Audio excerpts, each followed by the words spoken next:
పాఠశాలకు నిజంగా ఆనిముత్యాల లాంటి మహిళామణులు ఉండడం అనేది, వాళ్ళతో కలిసి పని చేయడం అనేది నా అదృష్టంగా భావిస్తున్నాను. ఒక్కొక్కరి గురించి చెప్పాలనుకుంటే నిజంగా అంటే ఒక రోజు సరిపోదు, ఒక వారం రోజులు టైం పడుతుందన్నమాట. తర్వాత ఇంకా గోపాల్ సారు నేను ఫస్ట్ వచ్చినప్పుడు సార్ మీద ఒక నెగిటివ్ ఆలోచన ఉండేది. అంటే ఏందబ్బా ఈయన ఇట్లున్నాడు అని అనుకునేవాడిని. అంటే ఎప్పుడు ఆకారాన్ని చూసి, నడకను చూసి, ఆ తర్వాత రూపాన్ని చూసి మనం ఒక వ్యక్తిని తక్కువ అంచనా వేయకూడదు.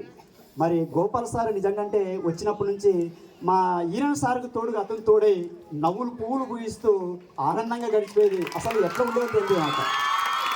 ఆ తర్వాత మరి శ్రీనివాస్ సార్ ధ్యానం చేసే సారు రైడు, బహుశా ఈరోజు కూడా ధ్యానానికి వెళ్ళింటాడేమని అనుకుంటున్నాను బహుశా శ్రీనివాసు సారు. తర్వాత హరి నాకు సోదరుతో సమానము. హరి కూడా నేను తమ్ముడు అని పిలుస్తాను. మరి నిజంగా అంటే నేను పేరుతో పిలుస్తాను. పేరుతో పిలిచే వాళ్ళందరూ కూడా నా ఆత్మీయులు. నాయక్ సార్ కూడా నాయక్ అని పిలుస్తాను. నేను ఎవరితో పేరుతో పిలుస్తానో వాళ్ళందరూ నా హృదయానికి దగ్గరగా ఉన్నవాళ్ళు. నేను సారని సంభవించే వాళ్ళు నా హృదయానికి కొంచెం దూరంగా, ఒక జానడు దూరంలో ఉన్నవాళ్ళు అంతే. అదేవిధంగా రామకృష్ణ కూడా నేను పేరు పెట్టి పిలిచినట్టే ముందే చెప్పిన, వాళ్ళందరూ కూడా నా హృదయానికి దగ్గర ఉన్నవాళ్ళు. దస్తగిరి అయితేనేమి, వీళ్ళందరూ అయితేనేమి. ఇప్పుడు కొత్తగా వచ్చినటువంటి వ్యక్తుల్లోన ఇంతకుముందు గతంలో పనిచేసినటువంటి వాళ్ళు ఒక వ్యక్తి గురించి నేను ఇంకా మరీ చెప్పుకోవాలా. మీరు ఆ వ్యక్తి యొక్క శక్తి సామర్థ్యాలు మీకు అర్థం కాలే, ఎలా ఉపయోగించుకోవాలో మీకు తెలియదు. ఎవరు తెలుసా? ఎవరై ఉండొచ్చు చెప్పండి? ఎవరు? వెరీ గుడ్, క్లాప్స్ కొట్టండి ఒకసారి. శివశంకర్ సారు అపరం మేధావి. ఏ విషయానైనా సరే అనర్గళంగా, క్షుణ్ణంగా విశ్లేషిస్తూ చర్చించగలిగే దమ్మున్నటువంటి మంచి టీచర్. ఒక్కసారిగా మరి ఈ స్కూల్ దగ్గరలో తగ్గ చెప్పగలుగుతండి. శివశంకర్ సారు వాళ్ళ ఇంటికి గృహప్రవేశాలు పోయింటే, నేను నా భార్య పోయితే, మరి నాకంటే చిన్నోడు సారని సంబోధిస్తూ చాలా అన్యోన్యంగా ఉంటాం మేము. శివశంకర్ సార్ చేసే సర్వీసు ఈ పాఠశాలలో ఏ ఉపాధ్యాయుడు కూడా చేయడు.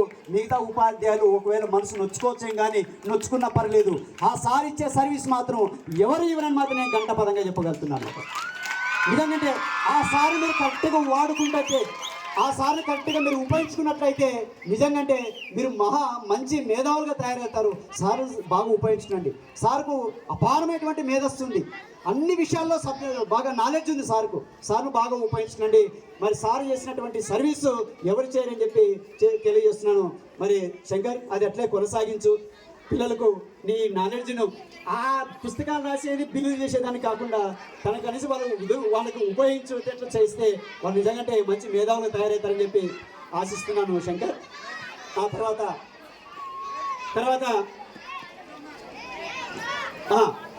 ఈ పాఠశాలకు ఉడతా భక్తిగా చేసినటువంటి కొన్ని సంఘటనలు ఉన్నాయి. ఈ పాఠశాలకు 2000 సంవత్సరంలో ఒక వరద వచ్చింది ఇక్కడ. మీకు తెలుసా? గుర్తుందే? నీళ్ళు ఇక్కడి వరకు వచ్చినాయి. అంటే ఈ బిల్డింగ్ లేదు, మన పాఠశాల మునిగిపోయింది. ఆ పాఠశాల మునిగిపోయింది.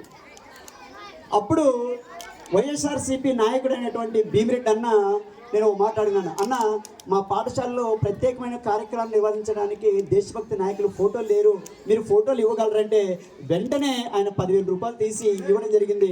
ఆ ఫోటోలు తయారు చేసి పెడితే అవి కూడా ఈ వైరింగ్ చేసేటప్పుడు ఫోటోలన్నీ కింద పెట్టినప్పుడు వరద రావడం వల్ల ఆ ఫోటోలన్నీ ఆ వరదలో కొట్టుకొని పోవడం జరిగింది.